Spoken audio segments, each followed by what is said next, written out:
Merhaba. Thank you for inviting me. My name is Helvetica. I'm a graphic designer and also a type designer. And I'm talking today how I develop a typeface. So let's start. First of all, I want to show you some examples which I did.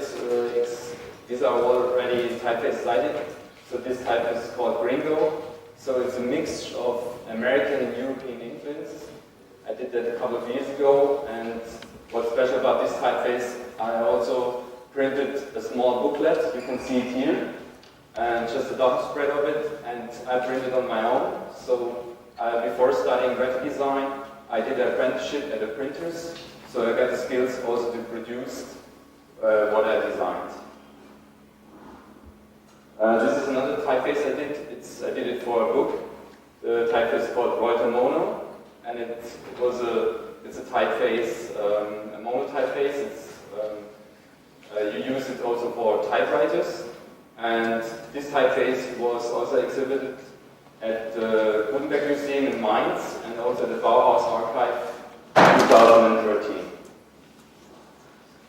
This is another typeface called Matryoshka, and what's typical for typeface, you are the designer, but normally someone else uses your typeface. And in this case, a designer from Istanbul, she's called Essen Karat. She's a nice person, and she used my typeface Matryoshka for exhibition at the Arte, and you know it, it's on the Istiklal Gallery.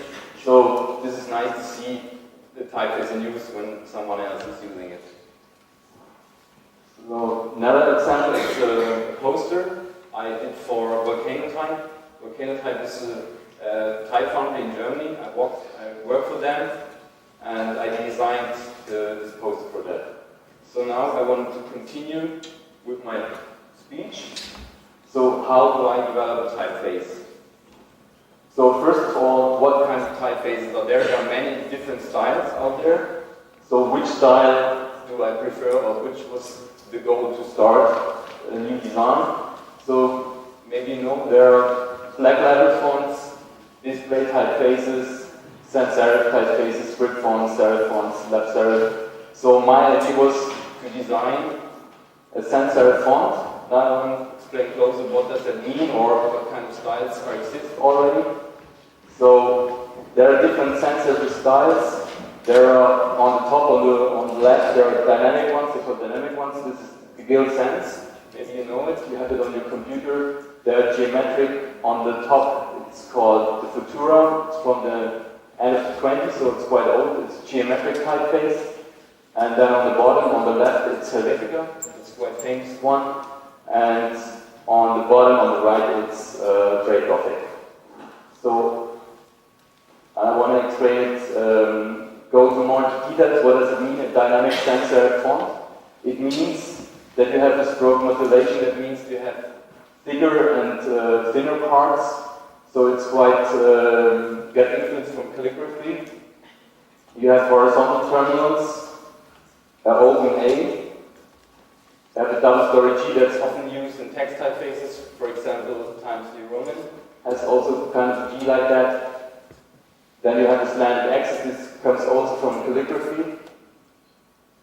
What is also interesting about the Gill Sans, the shape of the Gill Sans is quite similar to Garamond, which is a typeface from the Middle Age.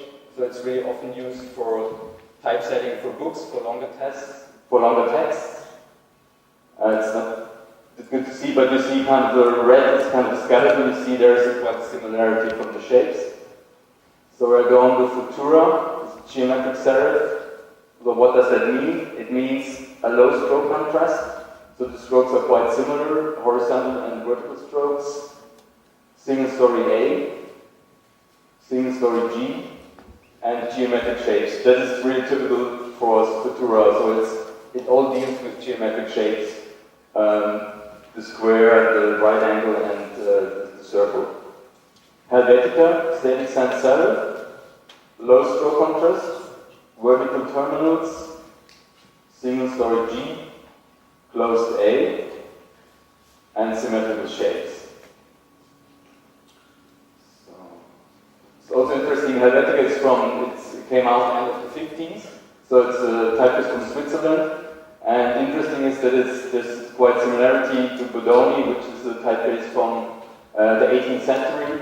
So typefaces, designing typefaces is all about history. It's what's there. Typeface has to be functional, they have to be readable. So it's always creating something new. You have to know the history behind that. You can see also that the skeleton is quite similar to both of these typefaces. Go on with great Gothic, static sans serif American. Also double story G. Narrow proportion, that means that the letters are quite narrow. Symmetrical shapes, slanted terminals, that means that the ending of the letters are slanted, so they're not straight. And there's also open A. So here's a chart, you can see all of them. So it's quite interesting to have a look on the bottom. You see the differences from the dynamic sensor to the static sensor font. You can see on the left you have the dynamic and the geometric one. They're really close to a circle.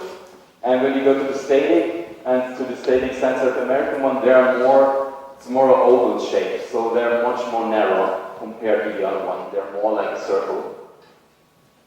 So here's a kind of test work. When you design in a typeface, first of all, you create these letters. You're starting mostly, or it makes sense to start first of all with the lowercase letters because they are much more important, they're much more complex than the uppercase letters. So you can see the difference, you can see the word, sometimes it looks shorter and longer, then the thicknesses of the stroke are different. The shapes of the letter, there is a lot of wide varieties. So first of all, I analyzed typefaces that already exist, and then I go through and thought, so what are my preferences for a sans serif typefaces? What are my influences? So I picked some typefaces that I liked, and I analyzed that one, and so these typefaces was a kind of starting point, and so I go through, and afterwards I create my own. So these are straight Gothic, Helvetica, Neue, and Lettera. So it's all about what makes the design special. So it's the proportion spacing. That means, is a letter wider or is it narrower, or the spacing that also means the white space between the letters and in itself the letters. Then how thick is the stroke of each letter. Then the terminals, the ending of the letters.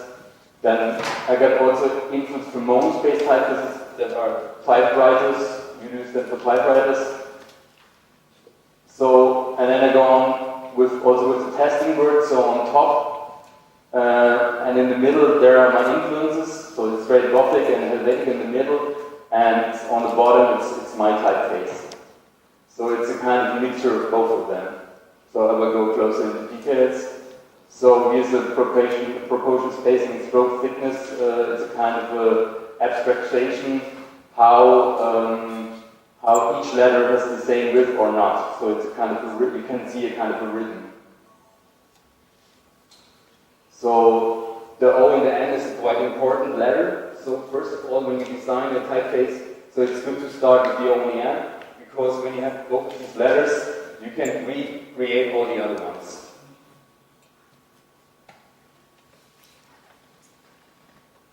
And what is really important is that you have also a letter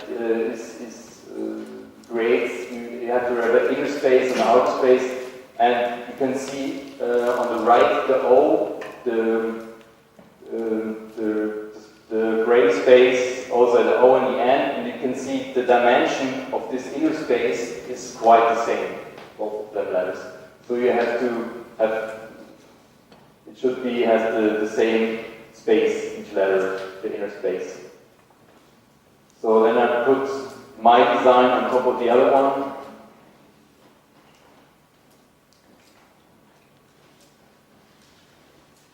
So I go through terminals and double story A. So there's another influence from my typeface. So it's the FFA on the top, and in the middle it's Lettera, so it's typewriter font. And you can see here on the right it's my A, and you can see other influences on the middle and on the left. And it's here the terminals are slanted. In my design on the right. And I also put my design on top of the other ones. It's not quite clear to see here. I hope you can see it.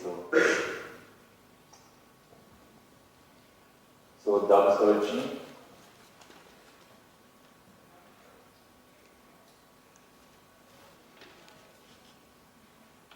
So this is, for example, this is for the ear. This small part on the top on the right, each letter. You can see here it's also the details. You can create really special solutions. So it's, when you go into details, every letter has its own style. So, and then I want to show you influenced by monospaced typeface. What does that mean? That means that on top it's a monospaced typeface, and that means that every letter has the same space.